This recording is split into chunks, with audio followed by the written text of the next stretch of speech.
On the D-Day, Magnus Carlsen squashed all speculation he was not going to show up. He enters the hall to set the record straight. After him, Hans Niemann enters the hall with a face that shows he was ready to get his revenge for all Magnus Carlsen and even chess.com has done to ruin his career. The crowd, they could not be less happy as this showdown was the most anticipated. And without further ado, the show began.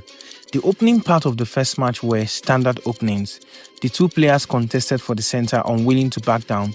Magnus Carlsen had the attacking initiative, then he swung back to Hans Niemann, who had defended well throughout the game. Hans was even rewarded with a slight advantage as the game went on. The performance was a fascinating one as Hans Niemann was seemingly staring at his first win against the GOAT of chess, Magnus Carlsen. At this point, it became clear that it was not going to be a walk in the park as many predicted. Hans Niemann showed he is capable of stomaching pressure as people waited move after move to know who was going to edge out the other. Just as we thought the game would most likely end in a draw, Hans Niemann, in a plan to set up an attack, mistakenly trapped his own rook, allowing Magnus Carlsen to capitalize, and he would easily convert the game into a win. As all the rounds at the Split Chess Championship, there were still many games to be played. So the battle was far from over. The second game was just like the first one. The opening was the Italian, Magnus and Hans Niemann playing their moves, but unlike the first game which Magnus Carlsen won, they will both settle for a draw by repetition in this one. And it was at this point, Magnus Carlsen showed the reason he is the GOAT of chess. In the third game, he reverted to playing the English opening, which gave him an advantage out of the opening. Magnus Carlsen did not let the advantage slip. He launched an attack on Hans Niemann's king, which ultimately made him resign. The first game was not in any way better than the third for Hans Niemann, as Magnus Carlsen crushed the young grandmaster again. Game 4 was the last match before they went on break. At that point, Magnus Carlsen was the clear winner with 3 wins and a draw, and Hans Niemann only had a draw to his name. It was clear he needed a comeback after the break. And that was exactly what he did after they came back from the break. As Game 5, Hans Niemann handed Magnus Carlsen his first defeat of the tie. Game 6 would not go as planned by Hans. At this point, he was even already complaining of some technical issues with his board and computer, but that did not stop Magnus Carlsen from giving him some lashes, extending his lead even further. Although Game 7 was a draw which relieved Hans, Magnus Carlsen won the next 2 matches after that, extending his lead to 5 points. Magnus Carlsen with 7 points and Hans Niemann with just 2 points. And that was the end for the 5+1 time control. Next is the 3+1 time control. This change of time control seems to favor Hans as he took the first lead. However, he was unable to capitalize on his momentum by winning the next game. The two players went head-to-head with a win and a draw. In summary, Hans was able to level the ground with Magnus Carlsen on the 3+1 portion of the tie, which did not in any way help his situation because he was still trailing 7-2 from the 5+1 segment of their tie. At this point, one could see Magnus Carlsen visibly smiling and happy, satisfied by his performance. He had made his statement, but as for Hans, he was frustrated.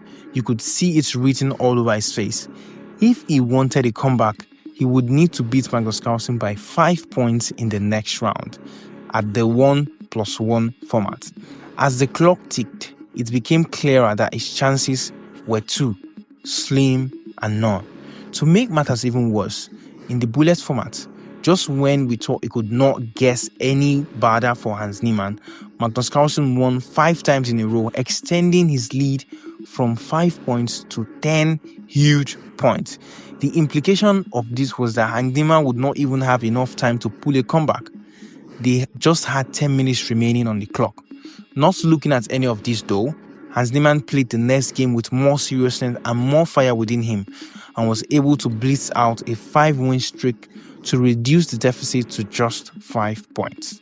As the tie came to close, Hans began complaining about the website and the server at some points during the winning streak. But all that would not matter as Magnus Carlsen had already put the tie to bed with a convincing huge lead. It was now established that the match between Hans Niemann and Magnus Carlsen ended 12.5 to 17.5. That was not the end of the beating for Hans Niemann in the competition. Something even worse would hit Hans after that loss. Losing to Magnus Carlsen in the semi-finals automatically meant he was due for a third-place match against Hikaru Nakamura, who had also lost his semi-final tie against Reza Ferrugia. The game was a perfect opportunity for Hans to at least make a statement, to at least save himself some shame from chess fans and his critics who were already calling him all sorts of names following the humiliating loss at the hands of Magnus Carlsen. Hikaru finished him, handing him a defeat even worse than what Magnus Carlsen gave him.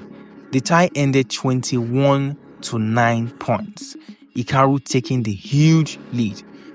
Although the chess world has witnessed Hans Niemann being humiliated as he beat more than he could chew, this competition has made us witness a remarkable turn of events, one that has ultimately vindicated Hans Niemann's reputation and humbled Magnus Carlsen's accusatory stance.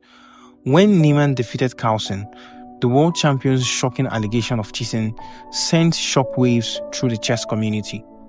Carlsen's subsequent refusal to play Niemann in a scheduled rematch was perceived as a subtle yet potent protest, implying that Niemann's victory was tainted. The repercussions were severe.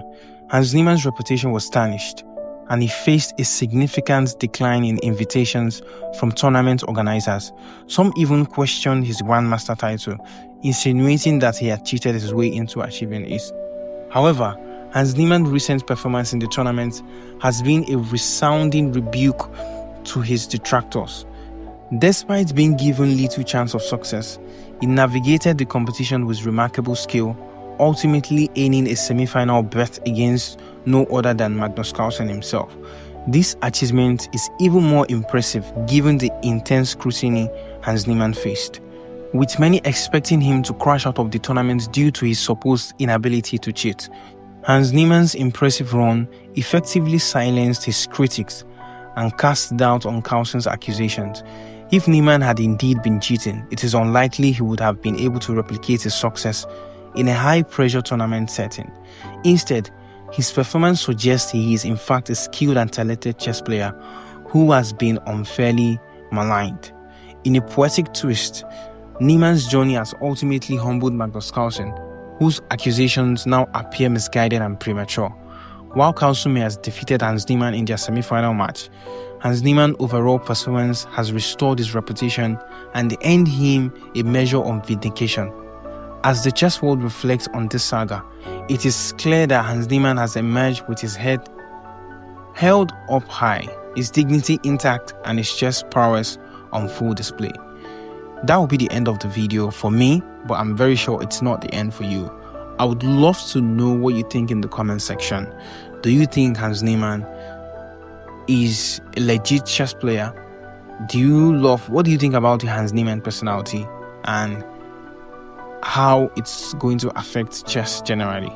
I'll be expecting your comments down below. While you do that, kindly do like, share this video and subscribe. I really need it, and I want to get to 1K as swiftly as possible. So please, if you are seeing this, if you're the first timer, kindly subscribe. If you have been watching my video and you haven't subscribed, please subscribe. Let's get to 1K. Thank you and enjoy the rest of the day. Bye.